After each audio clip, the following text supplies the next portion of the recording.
जाता है। सीधी सी बात यह है कि जब तक अकड़े मकड़े रहोगे, अभिमान करते रहोगे, जिंदगी में खारापन रहेगा, समाज स्वीकार नहीं कर सकता है। और जिस दिन तुम्हारी जिंदगी में मानसूनता आ जाएगी, उसी दिन जिंदगी में मीठापन आ जाएगा और समाज का हर वर्ग तुम्हें स्वीकार करने लगेगा।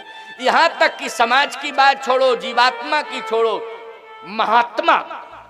महात्मा स्वीकार करेगा, और महात्मा की बात छोड़ो, परमात्मा भी स्वीकार कर लेगा। इसलिए जिंदगी में निराभिमानता होनी चाहिए, मानसूनता होनी चाहिए। इसलिए घड़े में जो जल भरा है, घड़ा मानी सीमित है, इतना बढ़िया कथावाचक है कि अपने को निराभिमानी मान रहा है, इसलिए उसकी वाणी से जो शब्द निकलेगा उसमें अमरतत्व होगा। इसलिए सती, तुम शंका मत करो, तुम्हारे जीवन में शंका है, इसलिए तुम शंका छोड़ो और कथा सुनो। सती के मन में शंका है, सती के जीवन में क्या है? शंका। शंका मानी संशय, और संशय जिसकी जिंदगी में आ जाता है, भ्रम जिसकी जिंदगी में आ जाता है, सामने परमात्मा होते हुए भी वह परमात्मा को पहचान नहीं पाता है। और संशय को दूर करना है तो श्रद्धा से कथा सुनो, मन लगा के कथा सुनो। यदि मन लगा के कथा सुनी जाए तो संशय दूर हो जावे, और संशय जब दूर हो जाएगा प्यारे, तो मैं दावे के साथ कह सकता हूं कि तुम्हें भगवान मिल जाएंगे। अब देखो कैसे कथा का क्रम, चलिए हम आपको सुना रहे हैं। एक बार त्रेता जुग माही, और शंभु गए कुंभज ऋषि पाही, संग सती जग जननी भवानी, पूजऊ ऋषि अखिलेश्वर जानी, राम कथा मुनिवर्य बखानी, सुनी महेश परम सुख मानी। लिखना ये चाहिए था तुलसीदास जी को कि राम कथा मुनिवर्य बखानी, और सुनी महेश सती सुख मानी। सती को सुख मिला, शंकर जी ने भी सुनी, लेकिन सती को तो सुख ही मिल गया। तब तो बात बन गई थी कि दोनों ने कथा सुनी, लेकिन कथा केवल शिव जी ने सुनी, सती ने नहीं सुनी। राम कथा मुनिवर्य बखानी, सुनी महेश परम सुख मानी। इसका मतलब है इतना बड़ा ज्ञानी जो सारे संसार को ज्ञान दे रहा है, बोलो वो कथा मन लगा के सुन रहा है कि नहीं सुन रहा है? मन लगा के कथा सुन रहा है। क्यों? विश्वास का अक्षय वट जीवन में होना चाहिए, होना चाहिए कि नहीं? अगर विश्वास कथा के प्रति तुम्हारा हो जाए तो तुम्हारा जीवन ही अक्षय वट बन जाएगा। बन जाएगा कि नहीं? अक्षय वट का मतलब क्या हुआ? ऐसा वृक्ष प्यारे कि महाप्रलय में भी जिसका विनाश नहीं होता है, वो है अक्षय वट। आप कहोगे महाराज तो महाप्रलय में हम मन लगा के कथा सुनेंगे तो महाप्रलय में हमारा विनाश नहीं होगा, इसका अर्थ यही है। तब तो विश्वास और ही ज्यादा बढ़ जाएगा, क्योंकि विनाश होना ही नहीं है। इसका मतलब ये नहीं पुनरपि जन्मम पुनरपि मरणम पुनरपि जननी जठरे शयनम, ये तो आने जाने का क्रम है इस संसार में। इसका मतलब ये है कि कथा यदि तुम श्रद्धा पूर्वक सुनते रहोगे, विश्वास लेकर के कथा सुनते रहोगे, धर्म सत्कर्म पर विश्वास करते रहोगे, भगवान के गुणानुवाद सुन करके अपने जीवन को बदलने की कोशिश करते रहोगे, ईश्वर पर विश्वास रखोगे, भगवान के चरित्र पर विश्वास करोगे, तो ये नाशवान शरीर भले ही चला जाए, लेकिन आपकी कीर्ति महाप्रलय में भी नष्ट नहीं हो सकती है। कीर्ति सदा आपकी अमर रहेगी, यही अक्षय वट है। बोलो कीर्ति को महाप्रलय में क्या नष्ट किया जा सकता है? जल्दी बोलो। और अगर महाप्रलय में कीर्ति नष्ट हो जाती तो आरत श्री रामायण जी की कीरत कलित ललित सिय पी की। बोलो भाई, महाप्रलय में भी ग्रंथ नष्ट होते हैं क्या? बोलो। और यदि कागज के पन्ने नष्ट हो जाते हैं, लेकिन मैं सत्य कहता हूं वायुमंडल में वो शब्द गूंजते रहते हैं। जो ग्रंथों में लिखा है वो सारी कहानियां वायुमंडल में गूंजती रहती हैं। और मैं सत्य कहता हूं, संपूर्ण ग्रंथों का सार महाप्रलय में मार्कंडेय ऋषि के पास पहुंच जाता है प्यारे। और वो जीवंत अवस्था में बटस्य पत्रस्य पुटे शयानम बालम मुकुंदम मनसा स्मरामि, ये मार्कंडेय ऋषि को वरदान प्राप्त है कि महाप्रलय में उनका विनाश नहीं होता है। और संपूर्ण जो भी हमारे यहाँ धर्म सत्कर्म है, जो भी तीर्थ आदि के पुण्य प्रभाव हैं, वो किसके हाथ में आ जाते हैं? मार्कंडेय ऋषि के। इसलिए महाप्रलय में भी ये नष्ट नहीं होते हैं। पहचान देने वाले, ग्रंथों को जन्म देने वाले मार्कंडेय ऋषि रहते हैं उस समय। ये वरदान प्राप्त है। और मार्कंडेय ऋषि को वरदान किसने दिया है? भगवान शंकर ने दिया है। किसने दिया है मार्कंडेय ऋषि को वरदान? भगवान शंकर ने दिया है। अब बताओ, वही शंकर जी कथा सुनने के लिए गए कि नहीं गए? जो मार्कंडेय ऋषि को भी अमर करने की क्षमता रखते हैं, वो भी अमर कथा सुनने के लिए, अमर कथा पार्वती जी को सुना रहे हैं। वो अमर कथा सुनने के लिए कुंभज के पास जा रहे हैं। वक्ता के रूप में भी हैं और श्रोता के रूप में भी हैं। इसलिए कथा की बहुत बड़ी महिमा है। चाहे जितने व्यस्त क्यों ना हो, लेकिन कथा में जरूर आना चाहिए। शंकर जी जितना व्यस्त होगा कोई दुनिया में, बोलो, विश्वनाथ हैं, पूरे विश्व का भार उनके ऊपर है, लेकिन फिर भी वो कथा सुनने के लिए आते हैं, कथा के प्रेमी हैं। अरे तुम लोगों के पास तो थोड़ी थोड़ी जिम्मेदारियां होंगी। अरे भाई, चाहे जितनी जिम्मेवारियां क्यों ना बढ़ गई हों, लेकिन जिम्मेवारियों को भगवान पर छोड़ दो और तुम भगवान की कथा सुनने के लिए कथा स्थल पर आ जाओ। और सचल प्रयाग में नित्य प्रति गोते लगाओ, स्नान करो। ये सचल प्रयाग है। अब सती जी ने कहा कि देखें तो कौन महात्मा है कथा सुना रहा है। गई तो देखा कि कुंभज यही महात्मा है। अच्छा, कुंभज ऋषि ने सम्मान किया, शंकर जी का सम्मान किया, लेकिन सम्मान पाने के बाद भी उच्च आसन पर नहीं बैठे शंकर जी। इस बात को भी सुन लीजिए। अच्छा, कुंभज ऋषि से पूछा गया कि कौन आ रहे हैं कथा सुनने के लिए, तो कुंभज जी रोने लगे। कहा, ये तो भोले बाबा आ रहे हैं, भगवान शंकर आ रहे हैं। तो जितने भी संत महात्मा बैठे थे, कहो कुंभज, तुम कितने बड़े विद्वान हो कि तुम्हारी कथा सुनने के लिए शंकर जी चले आए। आजकल का कोई व्यास होता तो कहता, हाँ हाँ हाँ, देख लिया दुनिया वालों, और जरा फोटोग्राफी करो, जरा ऑडियो वीडियो तैयार तो करो और जरा वायरल कर दो कि कथा में कौन बैठा है। क्यों भाई, कथा में कौन बैठा है? बोले शंकर जी बैठे कथा सुन रहे। आजकल यही होता है कि नहीं होता है? यही सिस्टम चलता है। कोई मंत्री मिनिस्टर आ जाता है, या कोई प्रभावशाली व्यक्ति आ जाता है, या कोई अच्छे स्तर का कथावाचक आ जाता है, तो यही होता है कि नहीं होता? नाटक नौटंकी होने लगती है। खबरदार! कुंभज ने क्या कहा? भगवान शंकर जब पधारे तो देखने वालों ने कहा, देखिए कितना महत्व बढ़ गया है कुंभज का, कि आज कुंभज की कथा सुनने के लिए शंकर जी आ रहे हैं और साथ में सती जी को लेके आ रहे हैं, सपत्नीक आ रहे हैं कथा सुनने के लिए, परिवार के सहित आ रहे हैं। कुंभज की आंखों में आंसू आ गए। कुंभज ने सम्मान किया, लेकिन शंकर जी उच्च आसन पर नहीं बैठे, वो श्रोता बन के ही कथा सुन रहे हैं। क्या बन के कथा सुन रहे हैं? श्रोता बन के कथा सुन रहे हैं। श्रोता बन के कथा सुन रहे हैं। याद रखना, मैं इस भारतीय धरती के महापुरुषों की बात सुना रहा हूं। स्मरण आ गई मुझे बात कि जब वृंदावन में स्वामी श्री अखंडानंद जी महाराज के यहाँ कथा होती थी, तो व्यास आसन पर कोई संत महापुरुष बैठ के कथा सुनाता था, लेकिन अखंडानंद जी इतने बड़े विद्वान थे कि संपूर्ण विद्वान शंका का समाधान करने के लिए अखंडानंद जी की शरण में जाते थे। लेकिन आप पुराने चित्र देख लीजिए, श्रोताओं की दीर्घा में बैठ के कथा सुन रहे हैं अखंडानंद जी।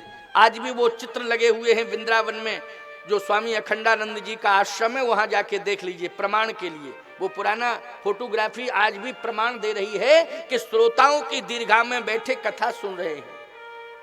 बोलो भाई, ये पर इतना बड़ा विद्वान जिसने बुलाया है, उसी के आश्रम में कथा हो रही है, लेकिन व्यास को भगवान मान करके सम्मान दे रहे हैं और स्वयं इतने बड़े ज्ञानी होने के बाद जो शिव स्वरूप हैं वो स्वयं श्रोताओं के बीच में बैठ के श्रोता बन के कथा सुन रहे हैं। ये महापुरुषों की सोच है। भगवान शंकर देव नहीं महादेव हैं, वो श्रोताओं की दीर्घा में बैठ गए और कथा सुन रहे हैं। कुंभज ऋषि से कहा कि देखिए आपके कथा के श्रोता ही शंकर हैं। कुंभज ऋषि ने कहा ये मेरी महिमा नहीं है, ना मेरे ज्ञान की महिमा है। फिर रोते हुए कुंभज ऋषि ने कहा ये तो मेरे गुरुदेव की महिमा है कि गुरुदेव ने अगर, क्योंकि मैंने वचन लिया था कि गुरुदेव मैं आपकी शरण में हूं, आपने मुझे मंत्र दिया है, इस मंत्र से होगा क्या? कहा इस मंत्र से तुम्हें भगवान मिलेंगे, इस मंत्र पर विश्वास करना, इस मंत्र से तुम्हें भगवान मिलेंगे। तो गुरुदेव ने कथा के रूप में ज्ञान दिया और भगवान की प्राप्ति के लिए मंत्र दिया। आज गुरुदेव ने अगर मुझे ज्ञान ना दिया होता तो आज मुझे भगवान का दर्शन कैसे होता? ये तो गुरुदेव की महिमा है, गुरुदेव की कृपा से आज मुझे भगवान मिले। क्योंकि कथा का ज्ञान ना दिया होता तो भगवान शंकर का दर्शन ना हुआ होता। इसलिए गुरुदेव की बलिहारी, गुरु गोविंद दोनों खड़े काके लागों पाए, बलिहारी गुरु आपने जो गोविंद दियो बताए। गुरु की कृपा से भगवान मिले हैं। भगवान शिव का दर्शन किसकी कृपा से हुआ है? अभिमान, ज्ञान का अभिमान नहीं किया कि मेरे ज्ञान के बल से हुआ। ऐसा भी कह सकते थे कि मेरी कथा में इतनी दम थी कि तुरंत शंकर जी चले आए, इतनी दम थी मेरी कथा में। कथा के बल पर, कथा की दम से शंकर जी मिले ना, गुरु की कृपा से शंकर जी मिले। किसकी कृपा से? गुरुदेव की कृपा से मिले हैं। और गुरु की कृपा से ही भगवान मिलते कि नहीं मिलते हैं? किसकी कृपा से मिलते हैं? गुरुदेव की कृपा से मिलते हैं। इसलिए गुरु की महिमा जानो, गुरु की कृपा का अनुभव करो। तो श्रोता बनकर के शंकर जी ने मन से कथा सुनी। इसलिए राम कथा, कौन सी कथा सुनाई बोलो? राम कथा। राम कथा मुनिवर जे बखानी, सुनी महेश परम सुख मायनी। उसी की कथा सुनने में आनंद मिलता है जो निराभिमानता से कथा सुनाता है। समझ गए हो कि नहीं? और जो अभिमान को लेकर के कथा सुनाता है उसकी कथा सुनने से आनंद मिलता ही नहीं। कथा में बैठे जरूर रहो लेकिन आनंद नहीं मिलता। और लोग कहते भी हैं, पूछा जाए क्यों भाई कथा में गए थे? हाँ गए तो थे, फिर सुन के आए। सुन के तो आए, क्या सुना? बोले पल्ले नहीं पड़ी। अब हम क्या बता दें, गए तो थे, सुन के आए, लेकिन पल्ले नहीं पड़ी। क्यों? कथा कहने वाला कथा अभिमान से सुना रहा था। और जहां अभिमान होता है और अभिमान के शब्द जहां निकलते हैं, हृदय परिवर्तन नहीं हो सकता प्यारे। हृदय परिवर्तन करने के लिए शब्दों में निराभिमानता होनी चाहिए। शास्त्र भी कहता है कि मेरी प्रस्तुति जब भी दो निराभिमानता पूर्वक दो। ये शास्त्र स्वयं कहता है, निराभिमानता पूर्वक मेरी प्रस्तुति दो। और यदि अभिमान पूर्वक तुम मेरी प्रस्तुति दे रहे हो तो शास्त्र कहता है मैं लज्जित होता हूं। क्या होता हूं? लज्जित होता हूं। इसलिए ज्ञानी को चाहिए विद्या ददाति विनयम, विनम्र होकर के अपनी बात रखो। और विनम्रता ही भूषण है प्यारे, यही ज्ञान की सार्थकता है। भगवान शिव ने अपने चरित्र के माध्यम से, बोलो ये बताया कि नहीं बताया? सुनी महेश परम सुख मानी, सुनी लेकिन परम सुख मानी। सुखानुभूति हुई, सुखानुभूति हुई। अंतिम 10 मिनट और हैं, क्योंकि वैसे 3:30 तक बोलना था, 3:45 हो गया है। अंतिम 5 मिनट और सुन लो, क्योंकि अभी प्रसाद रखा है, तैयार है वो, और प्रसाद पाके ही जाना, क्योंकि आप सबके लिए तैयार किया गया वो प्रसाद। और आज 1 जनवरी है नहीं? जगह जगह लोग विभिन्न प्रकार के व्यंजन खिला रहे हैं, लड्डू बांट रहे हैं, मिठाइयाँ बांट रहे हैं। क्यों भाई? 1 जनवरी 1 जनवरी 1 जनवरी है ना। लेकिन मैं तो छिबरा मऊ में लड्डू मालपुआ नहीं बांट रहा हूं, भगवान का प्रसाद बांट रहा हूं। एक तो राम कथा मृत पिला रहा हूं और इसके बाद में भगवान का प्रसाद, प्रसादस्तु प्रसन्नता, इससे प्रसन्नता आएगी। बोलो आएगी कि नहीं आएगी? तो ऐसा प्रसाद जो तैयार है वो लेके जाना, बस अंतिम बात है, इसको सुन लो। सुनी महेश परम सुख मानी, भगवान शंकर ने सुनी और सुखानुभूति, परम सुखानुभूति हुई। लेकिन सती जी की चर्चा नहीं है श्रोताओं में, सती जी ने सुना ही नहीं, सती जी ने सुना ही नहीं। अब जब नहीं सुना तो मैं एक बात कह रहा हूं कि कथा सुनने से भगवान मिलते हैं। कथा सुनने से कौन मिलते हैं? भगवान मिलते हैं। और जो कथा नहीं सुनता है उसके मन में संशय रहता है, और संशय रहता है तो फिर परमात्मा सामने भी आ जाए तो वो पहचान नहीं सकता है, क्योंकि संशय की दृष्टि से परमात्मा को नहीं देखा जा सकता है, श्रद्धा की दृष्टि से ही परमात्मा को देखा जा सकता है। बोलो संशय की दृष्टि से क्या दिखाई देगा? ये संशय ही मोतियाबिंद है आंख का। सबसे बड़ा मोतियाबिंद संसार में जो भगवान को नहीं देख पा रहे हैं दुनिया के लोग, वो संशय रूपी मोतियाबिंद छा गया है। बोलो छा गया कि नहीं? और संशय रूपी मोतियाबिंद का ऑपरेशन होगा कहां? बोले जहां पर भगवान की कथा होगी वहां। लेकिन अर्थ यही है कि ऑपरेशन वाला व्यक्ति ऑपरेशन थिएटर में अनुशासित होकर के सुने, तो जैसे ऑपरेशन हो रहा हो, मटको चटको हल्ला मचाओ तो ऑपरेशन फेल हो जाएगा कि नहीं हो जाएगा? बेकार हो जाएगा, आंखें ही फूट जाएगी। बोलो वो डॉक्टर कहेगा हमारा कोई दोष नहीं है, ठीक नहीं है मरीज, ये हमने जो नियम बताया उसका पालन नहीं किया।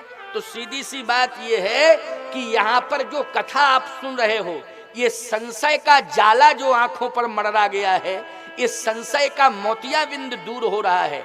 अगर कथा श्रद्धा से सुनोगे तो संशय का मोतियाबिंद दूर हो जाएगा, और संशय रूपी मोतियाबिंद दूर हो गया तो निश्चित रूप से श्रद्धा का स्वरूप प्रकट हो जाएगा, उसी में भगवान का दर्शन हो जाएगा।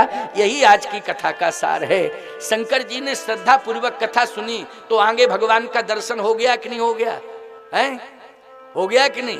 जय सच्चिदानंद जग पावन है, सच्चिदानंद भगवान का दर्शन हो गया। कौन भगवान? सच्चिदानंद रूपाय विश्वोत्पत्त्यादि हेतवे तापत्रय विनाशाय श्री कृष्णाय वयम नुमः। वह भगवान का दर्शन शिव जी को हुआ। बोलो कथा में जा रहे थे तब दर्शन हुआ कि कथा सुन के जा रहे तब दर्शन हुआ? कथा में आ रहे थे तब दर्शन, की कथा सुन के जा रहे थे तब दर्शन हुआ? कथा सुन के जा रहे थे तब दर्शन हुआ। और सती जा रही थी, सती से कहा कि भगवान है प्रणाम करो। सती बोली वाह ये भगवान हो ही नहीं सकते, ये तो रो रहे हैं, चीख रहे हैं, चिल्ला रहे हैं। भगवान शंकर बोले ये लीला है, ये लीला है, इस लीला को तुम वास्तविक मत समझना, ये नाटक है, अभिनय है रोने वाला, इसको वास्तविक मत समझो, तुम तो प्रणाम करो, सीधी सी बात। सती बोली हम तो परीक्षा लेंगे तब मानेंगे। अब बोलो ये संशय है कि नहीं? परीक्षा लेने के लिए तैयार हो गई। शंकर जी ने कहा सुन, मैंने जो कथा में सुना है, तूने सुना नहीं कथा, कथा को तूने सुना नहीं, मैंने सुना है। तो कथा में क्या सुना रहे थे कुंभज?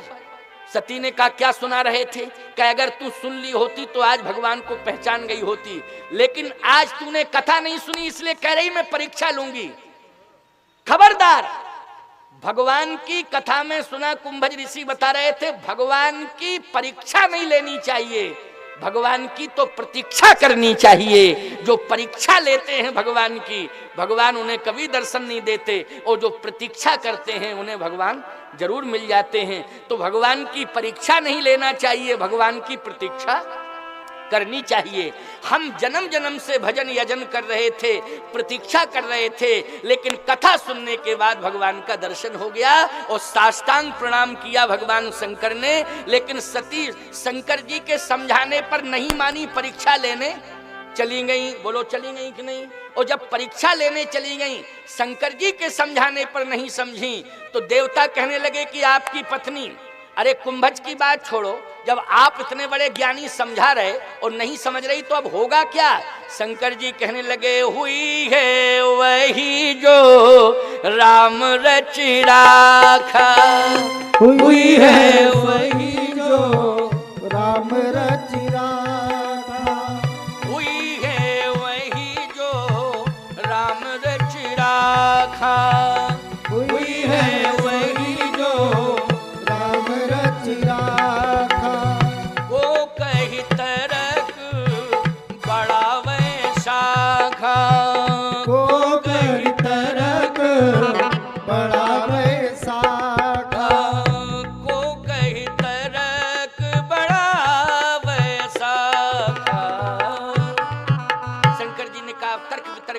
जरूरत नहीं है, भगवान की जो इच्छा होगी वही होगा।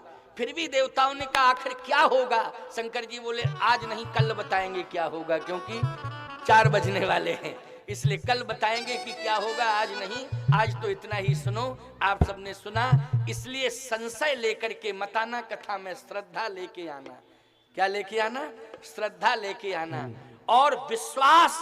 श्रद्धा और विश्वास, अकेले नहीं श्रद्धा, श्रद्धा के साथ विश्वास लेके आना। श्रद्धा और विश्वास लेकर के कथा में आना, संशय दूर हो जाएगा। संशय जब दूर होगा तो इसी कथा में तुम्हें एक ना एक दिन भगवान जरूर मिल जाएंगे। आज की प्रथम दृश्य राम कथा